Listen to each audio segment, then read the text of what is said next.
ನಮಸ್ಕಾರ ನನ್ನೆಲ್ಲ ಅಧ್ಯಾತ್ಮ ಬಂಧುಗಳಿಗೆ ಶುಭ ಮಂಗಳವಾರ. ಸ್ನೇಹಿತರೆ, ಇವತ್ತು ನಾರಸಿಂಹ ದ್ವಾದಶ ನಾಮ ಸ್ತೋತ್ರವನ್ನು ಪಾರಾಯಣ ಮಾಡಿ ಮೇಡಮ್ ಅಂತ ಹೇಳಿ ಒಂದು ರಿಕ್ವೆಸ್ಟ್ ಬಂದಿದೆ. ಹಾಗಾಗಿ ಇವತ್ತಿನ ವಿಡಿಯೋದಲ್ಲಿ ನರಸಿಂಹರ ಒಂದು ದ್ವಾದಶ ನಾಮ ಸ್ತೋತ್ರವನ್ನು ಪಾರಾಯಣ ಮಾಡ್ತಾ ಇದ್ದೀನಿ. ಇದಕ್ಕೆ ಒಂದು ಸಣ್ಣ ಸಂಕಲ್ಪ ಹೇಳ್ತೀನಿ. ಈ ಸಂಕಲ್ಪವನ್ನು ನಾನು ಹೇಳಿ ಆದಮೇಲೆ ನೀವು ನಮಸ್ಕಾರ ಮಾಡಿಕೊಂಡು ನಿಮ್ಮ ಮನಸ್ಸಿನಲ್ಲಿ ಏನು ಇಚ್ಛೆ ಇದೆ, ನಿಮಗೇನು ಕೋರಿಕೆ ಈಡೇರಬೇಕು ಅದನ್ನು ನೆನಪು ಮಾಡಿಕೊಂಡು ನರಸಿಂಹಸ್ವಾಮಿಯ ಬಳಿ ಕಾಪಾಡಪ್ಪ ಅಂತ ಕೇಳ್ಕೊಳ್ಳಿ. ತದನಂತರ ನೀವು ಶ್ಲೋಕವನ್ನು ಕೇಳಿಸ್ಕೊಳ್ಳಿ. ಅಸ್ಯ ಶ್ರೀಲಕ್ಷ್ಮೀ ನಾರಸಿಂಹದ್ವಾದಶನಾಮ ಸ್ತೋತ್ರ ಮಹಾಮಂತ್ರಸ್ಯ ವೇದವ್ಯಾಸ ಭಗವಾನ್ ಋಷಿಃ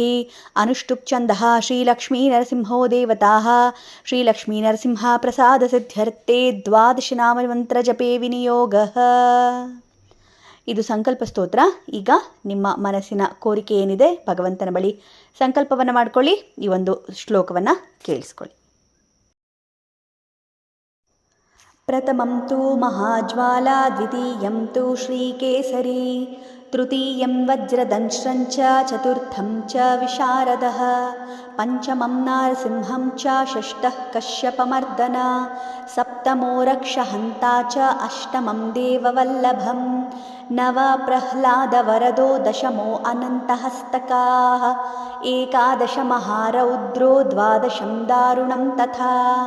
ಏತದ್ವಾದಶ ನಾಮಾನಿ ನೃಸಿಂಹಸ್ಯ ಮಹಾತ್ಮನಃ, ಮಂತ್ರರಾಜಮಿತಿ ಜ್ಞೇಯಂ ಸರ್ವಪಾಪವಿನಾಶನಂ, ಕ್ಷಯಾಪಸ್ಮಾರಕುಷ್ಠಾದಿ ತಾಪಜ್ವರನಿವಾರಣಂ, ರಾಜದ್ವಾರೆ ಮಹಾಘೋರೆ ಸಂಗ್ರಾಮೇ ಚ ಜಲಾಂತರೆ,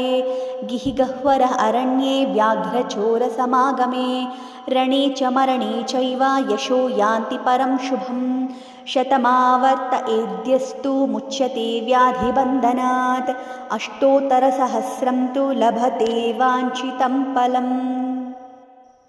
ಪ್ರಥಮಂ ತು ಮಹಾಜ್ವಾಲಾ, ದ್ವಿತೀಯಂ ತು ಶ್ರೀಕೇಸರಿ, ತೃತೀಯಂ ವಜ್ರದಂಶ್ರಂ ಚ, ಚತುರ್ಥಂ ಚ ವಿಶಾರದಃ,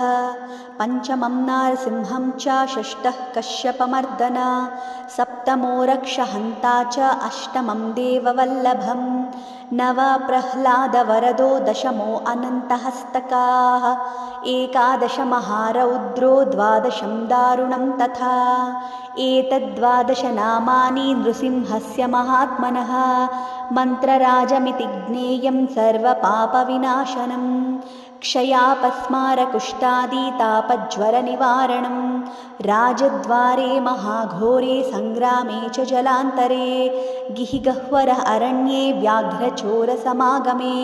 ರಣೇ ಚ ಮರಣೇ ಚೈವ ಯಶೋ ಯಾಂತಿ ಪರಂ ಶುಭಂ,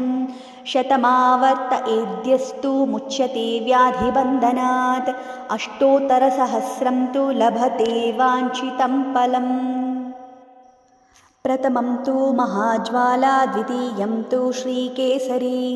ತೃತೀಯಂ ವಜ್ರದಂಶ್ರಂ ಚ, ಚತುರ್ಥಂ ಚ ವಿಶಾರದಃ, ಪಂಚಮಂ ನಾರಸಿಂಹಂ ಚ, ಷಷ್ಠಃ ಕಶ್ಯಪಮರ್ದನ, ಸಪ್ತಮೋ ರಕ್ಷಹಂತಾ ಚ, ಅಷ್ಟಮಂ ದೇವವಲ್ಲಭಂ, ನವ ಪ್ರಹ್ಲಾದವರದೋ, ದಶಮೋ ಅನಂತಹಸ್ತಕಾಃ, ಏಕಾದಶ ಮಹಾರೌದ್ರೋ, ದ್ವಾದಶಂ ದಾರುಣಂ ತಥಾ. ಏತದ್ವಾದಶ ನಾಮಾನಿ ನೃಸಿಂಹಸ್ಯ ಮಹಾತ್ಮನಃ, ಮಂತ್ರರಾಜಮಿತಿ ಜ್ಞೇಯಂ ಸರ್ವಪಾಪವಿನಾಶನಂ, ಕ್ಷಯಾಪಸ್ಮಾರಕುಷ್ಠಾದಿ ತಾಪಜ್ವರನಿವಾರಣಂ, ರಾಜದ್ವಾರೆ ಮಹಾಘೋರೆ ಸಂಗ್ರಾಮೇ ಚ ಜಲಾಂತರೆ, ಗಿಹಿಗಹ್ವರ ಅರಣ್ಯೇ ವ್ಯಾಘ್ರಚೋರಸಮಾಗಮೇ, ರಣೇ ಚ ಮರಣೇ ಚೈವ ಯಶೋ ಯಾಂತಿ ಪರಂ ಶುಭಂ, ಶತಮಾವರ್ತ ಏದ್ಯಸ್ತು ಮುಚ್ಯತೆ ವ್ಯಾಧಿಬಂಧನಾತ್, ಅಷ್ಟೋತ್ತರಸಹಸ್ರಂ ತು ಲಭತೆ ವಾಂಛಿತಂ ಫಲಂ. ಪ್ರಥಮಂ ತು ಮಹಾಜ್ವಾಲಾ, ದ್ವಿತೀಯಂ ತು ಶ್ರೀಕೇಸರಿ, ತೃತೀಯಂ ವಜ್ರದಂಶ್ರಂ ಚ, ಚತುರ್ಥಂ ಚ ವಿಶಾರದಃ, ಪಂಚಮಂ ನಾರಸಿಂಹಂ ಚ, ಷಷ್ಠಃ ಕಶ್ಯಪಮರ್ದನ, ಸಪ್ತಮೋ ರಕ್ಷಹಂತಾ ಚ, ಅಷ್ಟಮಂ ದೇವವಲ್ಲಭಂ, ನವ ಪ್ರಹ್ಲಾದವರದೋ, ದಶಮೋ ಅನಂತಹಸ್ತಕಾಃ, ಏಕಾದಶ ಮಹಾರೌದ್ರೋ, ದ್ವಾದಶಂ ದಾರುಣಂ ತಥಾ. ಏತದ್ವಾದಶ ನಾಮಾನಿ ನೃಸಿಂಹಸ್ಯ ಮಹಾತ್ಮನಃ, ಮಂತ್ರರಾಜಮಿತಿ ಜ್ಞೇಯಂ ಸರ್ವಪಾಪವಿನಾಶನಂ, क्षयापस्मारकुष्ठादितापज्वरनिवारणं राजद्वारे महाघोरे सङ्ग्रामे च जलान्तरे गिहिगह्वरः अरण्ये व्याघ्रचोरसमागमे रणे च मरणे चैव यशो यान्ति परं शुभम् शतमावर्त एद्यस्तु मुच्यते व्याधिबन्धनात् अष्टोत्तरसहस्रं तु लभते वाञ्छितं फलम् प्रथमं तु महाज्वाला द्वितीयं तु श्रीकेसरी तृतीयं वज्रदंष्ट्रं च चतुर्थं च विशारदः पञ्चमं नारसिंहं च षष्ठः कश्यपमर्दन सप्तमो रक्षहन्ता च अष्टमं देववल्लभं नव प्रह्लादवरदो दशमो अनन्तहस्तकाः एकादश महारौद्रो द्वादशं दारुणं तथा एतद्द्वादशनामानि नृसिंहस्य महात्मनः मन्त्रराजमिति ज्ञेयं सर्वपापविनाशनं क्षयापस्मारकुष्ठादितापज्वरनिवारणं राजद्वारे महाघोरे सङ्ग्रामे च जलान्तरे गिहिगह्वरः अरण्ये व्याघ्रचोरसमागमे रणे च मरणे चैव यशो यान्ति परं शुभम् शतमावर्त एद्यस्तु मुच्यते व्याधिबन्धनात् अष्टोत्तरसहस्रं तु लभते वाञ्छितं फलम् प्रथमं तु महाज्वाला द्वितीयं तु श्रीकेसरी तृतीयं वज्रदंष्ट्रं च चतुर्थं च विशारदः पञ्चमं नारसिंहं च षष्ठः कश्यपमर्दन सप्तमो रक्षहन्ता च अष्टमं देववल्लभं नव प्रह्लादवरदो दशमो अनन्तहस्तकाः एकादश महारौद्रो द्वादशं दारुणं तथा एतद्द्वादशनामानि नृसिंहस्य महात्मनः मन्त्रराजमिति ज्ञेयं सर्वपापविनाशनं क्षयापस्मारकुष्ठादितापज्वरनिवारणं राजद्वारे महाघोरे सङ्ग्रामे च जलान्तरे गिहिगह्वरः अरण्ये व्याघ्रचोरसमागमे रणे च मरणे चैव यशो यान्ति परं शुभम् शतमावर्त एद्यस्तु मुच्यते व्याधिबन्धनात् अष्टोत्तरसहस्रं तु लभते वाञ्छितं फलम् प्रथमं तु महाज्वाला द्वितीयं तु श्रीकेसरी तृतीयं वज्रदंष्ट्रं च चतुर्थं च विशारदः पञ्चमं नारसिंहं च षष्ठः कश्यपमर्दन सप्तमो रक्षहन्ता च अष्टमं देववल्लभं नव प्रह्लादवरदो दशमो अनन्तहस्तकाः एकादश महारौद्रो द्वादशं दारुणं तथा एतद्द्वादशनामानि नृसिंहस्य महात्मनः मन्त्रराजमिति ज्ञेयं सर्वपापविनाशनं क्षयापस्मारकुष्ठादितापज्वरनिवारणं राजद्वारे महाघोरे सङ्ग्रामे च जलान्तरे गिहिगह्वरः अरण्ये व्याघ्रचोरसमागमे रणे च मरणे चैव यशो यान्ति परं शुभम् शतमावर्त एद्यस्तु मुच्यते व्याधिबन्धनात् अष्टोत्तरसहस्रं तु लभते वाञ्छितं फलम् प्रथमं तु महाज्वाला द्वितीयं तु श्रीकेसरी तृतीयं वज्रदंष्ट्रं च चतुर्थं च विशारदः पञ्चमं नारसिंहं च षष्ठः कश्यपमर्दन सप्तमो रक्षहन्ता च अष्टमं देववल्लभं नव प्रह्लादवरदो दशमो अनन्तहस्तकाः एकादश महारौद्रो द्वादशं दारुणं तथा एतद्द्वादशनामानि नृसिंहस्य महात्मनः मन्त्रराजमिति ज्ञेयं सर्वपापविनाशनं क्षयापस्मारकुष्ठादितापज्वरनिवारणं राजद्वारे महाघोरे सङ्ग्रामे च जलान्तरे गिहिगह्वरः अरण्ये व्याघ्रचोरसमागमे रणे च मरणे चैव यशो यान्ति परं शुभम् शतमावर्त एद्यस्तु मुच्यते व्याधिबन्धनात् अष्टोत्तरसहस्रं तु लभते वाञ्छितं फलम् प्रथमं तु महाज्वाला द्वितीयं तु श्रीकेसरी तृतीयं वज्रदंश्रं च चतुर्थं च विशारदः पञ्चमं नारसिंहं च षष्ठः कश्यपमर्दन सप्तमो रक्षहन्ता च अष्टमं देववल्लभं नव प्रह्लादवरदो दशमो अनन्तहस्तकाः एकादश महारौद्रो द्वादशं दारुणं तथा एतद्द्वादशनामानि नृसिंहस्य महात्मनः मन्त्रराजमिति ज्ञेयं सर्वपापविनाशनं क्षयापस्मारकुष्ठादितापज्वरनिवारणं राजद्वारे महाघोरे सङ्ग्रामे च जलान्तरे गिहिगह्वर अरण्ये व्याघ्रचोरसमागमे रणे च मरणे चैव यशो यान्ति परं शुभं शतमावर्त एद्यस्तु मुच्यते व्याधिबन्धनात् अष्टोत्तरसहस्रं तु लभते वाञ्छितं फलम् प्रथमं तु महाज्वाला द्वितीयं तु श्रीकेसरी तृतीयं वज्रदंश्रं च चतुर्थं च विशारदः पञ्चमं नारसिंहं च षष्ठः कश्यपमर्दन सप्तमो रक्षहन्ता च अष्टमं देववल्लभं नव प्रह्लादवरदो दशमो अनन्तहस्तकाः एकादश महारौद्रो द्वादशं दारुणं तथा एतद्द्वादशनामानि नृसिंहस्य महात्मनः मन्त्रराजमिति ज्ञेयं सर्वपापविनाशनं क्षयापस्मारकुष्ठादितापज्वरनिवारणं राजद्वारे महाघोरे सङ्ग्रामे च जलान्तरे गिहिगह्वर अरण्ये व्याघ्रचोरसमागमे रणे च मरणे चैव यशो यान्ति परं शुभं शतमावर्त एद्यस्तु मुच्यते व्याधिबन्धनात् अष्टोत्तरसहस्रं तु लभते वाञ्छितं फलम् प्रथमं तु महाज्वाला द्वितीयं तु श्रीकेसरी तृतीयं वज्रदंश्रं च चतुर्थं च विशारदः पञ्चमं नारसिंहं च षष्ठः कश्यपमर्दन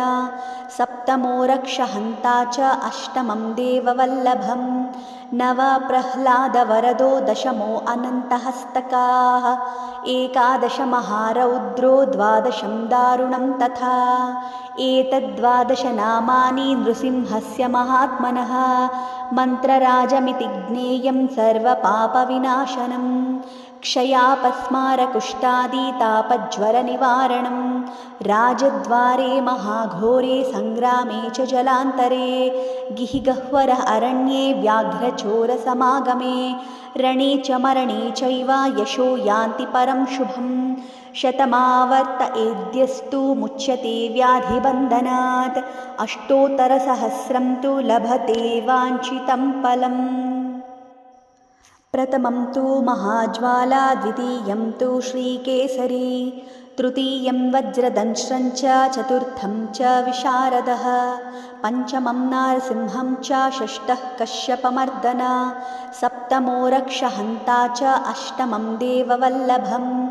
नव प्रह्लादवरदो दशमो अनन्तहस्तकाः एकादश महारौद्रो द्वादशं दारुणं तथा एतद्द्वादशनामानि नृसिंहस्य महात्मनः मन्त्रराजमिति ज्ञेयं सर्वपापविनाशनं क्षयापस्मारकुष्ठादितापज्वरनिवारणं राजद्वारे महाघोरे सङ्ग्रामे च जलान्तरे गिहिगह्वर अरण्ये व्याघ्रचोरसमागमे रणे च मरणे चैव यशो यान्ति परं शुभं शतमावर्त एद्यस्तु मुच्यते व्याधिबन्धनात् अष्टोत्तरसहस्रं तु लभते वाञ्छितं फलम् प्रथमं तु महाज्वाला द्वितीयं तु श्रीकेसरी तृतीयं वज्रदंश्रं च चतुर्थं च विशारदः पञ्चमं नारसिंहं च षष्ठः कश्यपमर्दन सप्तमो रक्षहन्ता च अष्टमं देववल्लभं नव प्रह्लादवरदो दशमो अनन्तहस्तकाः एकादश महारौद्रो द्वादशं दारुणं तथा एतद्द्वादशनामानि नृसिंहस्य महात्मनः मन्त्रराजमिति ज्ञेयं सर्वपापविनाशनं क्षयापस्मारकुष्ठादितापज्वरनिवारणं राजद्वारे महाघोरे सङ्ग्रामे च जलान्तरे गिहिगह्वरः अरण्ये व्याघ्रचोरसमागमे रणे च मरणे चैव यशो यान्ति परं शुभम् शतमावर्त एद्यस्तु मुच्यते व्याधिबन्धनात् अष्टोत्तरसहस्रं तु लभते वाञ्छितं फलम् प्रथमं तु महाज्वाला द्वितीयं तु श्रीकेसरी तृतीयं वज्रदंष्ट्रं च चतुर्थं च विशारदः पञ्चमं नारसिंहं च षष्ठः कश्यपमर्दन सप्तमो रक्षहन्ता च अष्टमं देववल्लभं नव प्रह्लादवरदो दशमो अनन्तहस्तकाः एकादश महारौद्रो द्वादशं दारुणं तथा एतद्द्वादशनामानि नृसिंहस्य महात्मनः मन्त्रराजमिति ज्ञेयं सर्वपापविनाशनं क्षयापस्मारकुष्ठादितापज्वरनिवारणं राजद्वारे महाघोरे सङ्ग्रामे च जलान्तरे गिहिगह्वरः अरण्ये व्याघ्रचोरसमागमे रणे च मरणे चैव यशो यान्ति परं शुभम् शतमावर्त एद्यस्तु मुच्यते व्याधिबन्धनात् अष्टोत्तरसहस्रं तु लभते वाञ्छितं फलम् प्रथमं तु महाज्वाला द्वितीयं तु श्रीकेसरी तृतीयं वज्रदंष्ट्रं च चतुर्थं च विशारदः पञ्चमं नारसिंहं च षष्ठः कश्यपमर्दन सप्तमो रक्षहन्ता च अष्टमं देववल्लभं नव प्रह्लादवरदो दशमो अनन्तहस्तकाः एकादश महारौद्रो द्वादशं दारुणं तथा एतद्द्वादशनामानि नृसिंहस्य महात्मनः मन्त्रराजमिति ज्ञेयं सर्वपापविनाशनं क्षयापस्मारकुष्ठादितापज्वरनिवारणं राजद्वारे महाघोरे सङ्ग्रामे च जलान्तरे गिहिगह्वरः अरण्ये व्याघ्रचोरसमागमे रणे च मरणे चैव यशो यान्ति परं शुभम् शतमावर्त एद्यस्तु मुच्यते व्याधिबन्धनात् अष्टोत्तरसहस्रं तु लभते वाञ्छितं फलम् प्रथमं तु महाज्वाला द्वितीयं तु श्रीकेसरी तृतीयं वज्रदंष्ट्रं च चतुर्थं च विशारदः पञ्चमं नारसिंहं च षष्ठः कश्यपमर्दन सप्तमो रक्षहन्ता च अष्टमं देववल्लभं नव प्रह्लादवरदो दशमो अनन्तहस्तकाः एकादश महारौद्रो द्वादशं दारुणं तथा एतद्द्वादशनामानि नृसिंहस्य महात्मनः मन्त्रराजमिति ज्ञेयं सर्वपापविनाशनं क्षयापस्मारकुष्ठादितापज्वरनिवारणं राजद्वारे महाघोरे सङ्ग्रामे च जलान्तरे गिहिगह्वरः अरण्ये व्याघ्रचोरसमागमे रणे च मरणे चैव यशो यान्ति परं शुभम् शतमावर्त एद्यस्तु मुच्यते व्याधिबन्धनात् अष्टोत्तरसहस्रं तु लभते वाञ्छितं फलम् प्रथमं तु महाज्वाला द्वितीयं तु श्रीकेसरी तृतीयं वज्रदंष्ट्रं च चतुर्थं च विशारदः पञ्चमं नारसिंहं च षष्ठः कश्यपमर्दन सप्तमो रक्षहन्ता च अष्टमं देववल्लभं नव प्रह्लादवरदो दशमो अनन्तहस्तकाः एकादश महारौद्रो द्वादशं दारुणं तथा एतद्द्वादशनामानि नृसिंहस्य महात्मनः मन्त्रराजमिति ज्ञेयं सर्वपापविनाशनं क्षयापस्मारकुष्ठादितापज्वरनिवारणं राजद्वारे महाघोरे सङ्ग्रामे च जलान्तरे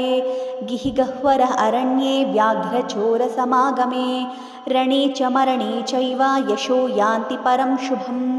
शतमावर्त एद्यस्तु मुच्यते व्याधिबन्धनात् अष्टोत्तरसहस्रं तु लभते वाञ्छितं फलम् प्रथमं तु महाज्वाला द्वितीयं तु श्रीकेसरी तृतीयं वज्रदंश्रं च चतुर्थं च विशारदः पञ्चमं नारसिंहं च षष्ठः कश्यपमर्दन सप्तमो रक्षहन्ता च अष्टमं देववल्लभं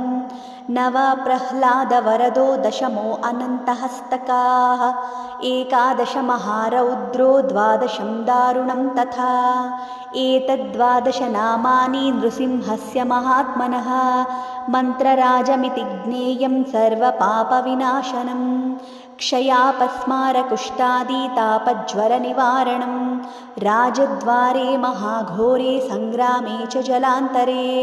गिहिगह्वरः अरण्ये व्याघ्रचोरसमागमे रणे च मरणे चैव यशो यान्ति परं शुभं शतमावर्त एद्यस्तु मुच्यते व्याधिबन्धनात् अष्टोत्तरसहस्रं तु लभते वाञ्छितं फलम् प्रथमं तु महाज्वाला द्वितीयं तु श्रीकेसरी तृतीयं वज्रदंश्रं च चतुर्थं च विशारदः पञ्चमं नारसिंहं च षष्ठः कश्यपमर्दन सप्तमो रक्षहन्ता च अष्टमं देववल्लभं नव प्रह्लादवरदो दशमो अनन्तहस्तकाः एकादश महारौद्रो द्वादशं दारुणं तथा एतद्द्वादशनामानि नृसिंहस्य महात्मनः मन्त्रराजमिति ज्ञेयं सर्वपापविनाशनं क्षयापस्मारकुष्ठादितापज्वरनिवारणं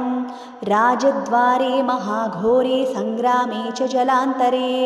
गिहिगह्वरः अरण्ये व्याघ्रचोरसमागमे रणे च मरणे चैव यशो यान्ति परं शुभं शतमावर्त एद्यस्तु मुच्यते व्याधिबन्धनात् अष्टोत्तरसहस्रं तु लभते वाञ्छितं फलम्